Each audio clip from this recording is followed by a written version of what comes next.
যোগ্য আলেম যারা, যোগ্য ইমামতির যোগ্য যারা, তারা আজকে ইমামতি করতে যায় না, মক্তবে চাকরি করতে যায় না। এর জন্য দায়ী আজকে আমার এই সমাজ। আর আমার সমাজের মানুষের চিন্তাধারা হয়ে গেছে ইমাম এমন ইমাম রাখো যে ইমাম 4000-5000 টাকা খাওয়া যায়, কি না? যোগ্য যদি আলেম, শিক্ষকতার যোগ্যতা আছে, এমন যদি শিক্ষক নিয়োগ দিতে হয়, কমপক্ষে বেতন দেওয়ার প্রয়োজন 15 থেকে 20,000 টাকা। আমার সমাজের মানুষের এই অবস্থা হয়ে গেছে। যোগ্যতা সম্পন্ন আলেম, যোগ্যতা সম্পন্ন মক্তব শিক্ষক আমরা রাখি না। চিন্তা একটা, বেতন দেওয়ার। কোনটা? বেতন দেওয়ার চিন্তায় আমরা অনেক সময়, সব না, অনেক সময় অনেক ইমাম রাখে, যার পিছনে ভালোভাবে মস্তক বুঝাইলে নামাজ পড়াও যায়। মক্তব শিক্ষাগুলির করুণ অবস্থা, কারণ সেখানে যোগ্য শিক্ষকের অভাব। যোগ্য শিক্ষকের অভাব হওয়ার কারণ হলো সেখানে শিক্ষক যাদেরকে নিয়োগ দেওয়া হয়, বেশিরভাগ সেখানে শিক্ষক যারা থাকেন তারা থাকেন মসজিদের ইমাম সাহেব যারা, যোগ্য আলেম যারা, যোগ্য ইমামতির যোগ্য যারা, তারা আজকে ইমামতি করতে যায় না, মক্তবে চাকরি করতে যায় না। এর জন্য দায়ী আজকে আমার এই সমাজ। আর আমার সমাজের মানুষের চিন্তাধারা হয়ে গেছে ইমাম এমন ইমাম রাখো যে ইমাম 4000-5000 টাকা খাওয়া যায়, কি না?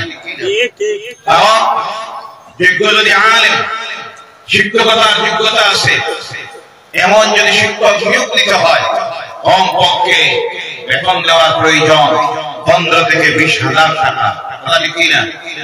আমরা তখন চিন্তা করি 15 থেকে 20,000 টাকা দেওয়া যাবে না, যে কোনো একজন যে কাজ চালাইয়া দেন। কাজ চালাইতে গিয়ে এমন অবস্থা হইতেছে যেখানে আমি গতকাল বেয়াদবি হচ্ছে আন্তর্জাতিক খ্যাতি সম্পন্ন মুফাসসিরুল কোরআন শাইখুল হাদিস উস্তাদুল উলামা শাহ শফি আল্লামা রাতাবাড়ি সাহেব মঞ্চে উপস্থিত, ওনাকে রাখার পর বেশি দীর্ঘ বক্তব্য রাখাটাই বেয়াদবি হয়, তারপর কিছু কথা বলতে হচ্ছে। গতকাল আমি বলেছিলাম যে এক ডাক্তারের কাছে রোগী নেওয়া হয়েছে, দাঁতের ডাক্তার, কিসের ডাক্তার? দাঁতের ডাক্তারের কাছে রোগী গেছে।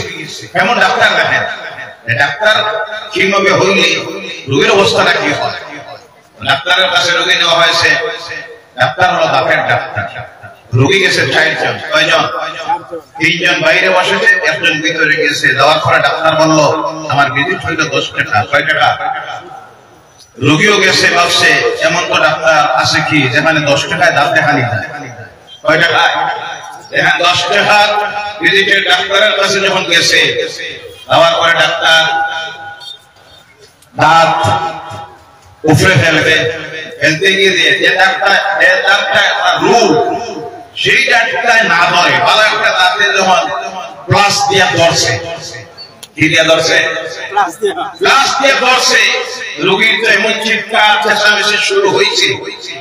চেঁচামেচি শুনে বাইরে ছিল 3 জন রোগী। এরা ভাই আমরা আগের থেকে যান বাঁচাই গেছে, চলে গেছে 3 জন। ডাক্তার এর দাঁতটা যখন ফালাইল, অনেক কষ্টে রক্ত বন্ধ হওয়ার পর সেই রোগী আয়নার সামনে গিয়ে দেখে আহারে ভুলটা তো মারাত্মক করলো, আমার রোগী অসুস্থতার জায়গায় রয়েছে, ভালোটা তো ফালাই দিচ্ছে। আচ্ছা যাই হোক, এরপরে ডাক্তারকে বললো ডাক্তার এই নিন 10 টাকা। ডাক্তারে কয় এখন 10 টাকা দিয়া হবে না, 40 টাকা দেওয়া লাগবে। কত টাকা?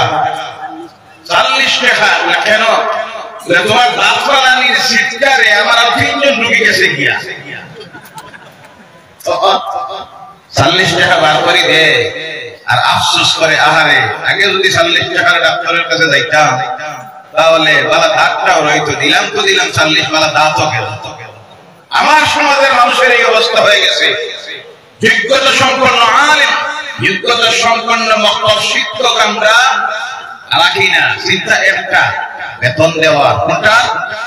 বেতন দেওয়ার চিন্তায় আমরা অনেক সময়, সব না, অনেক সময় অনেক ইমাম রাখে, যার পিছনে ভালোভাবে মস্তক বুঝাইলে নামাজ পড়াও যায়। মক্তবের শিক্ষক রাখেন, যে শিক্ষকের কাছ থেকে ছাত্র অবস্থা এমন হইতেছে, ওই যে রোগীর যে অবস্থা হয়েছে।